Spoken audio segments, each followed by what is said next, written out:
La primera B División está llegando a su capítulo final. Hoy arranca la última fecha de la categoría B División. Silvio Pettirossi recibe a 29 de septiembre en el Estadio Bernabé Pedrozo, Asunción, a las 15 horas.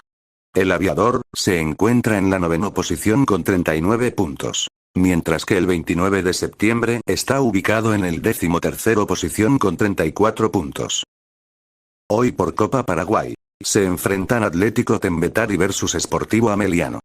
Tembetari es la revelación de este torneo, ya que es el único club que no es de primera y que jugará la semifinal. El rojiverde, que viene de eliminar al 12 de octubre de Itaúba por 2-1. Mientras que el Sportivo Ameliano llegó a esta instancia al eliminar en cuartos de final a Guaireña Fútbol Club por 2-0. El encuentro va a empezar a las 17 horas.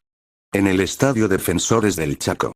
Luego se viene un partidazo, Guaraní versus Nacional a las 19:30 horas, también en el Estadio Defensores del Chaco, Asunción.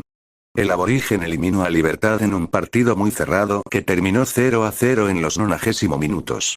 Y en la tanda de penales se impuso Guaraní por 5-4, dejándolo fuera al Gumarelo. Y la Académica superó por 2-0 a Tacuari y selló así su clasificación a semifinal. ¿Y tú?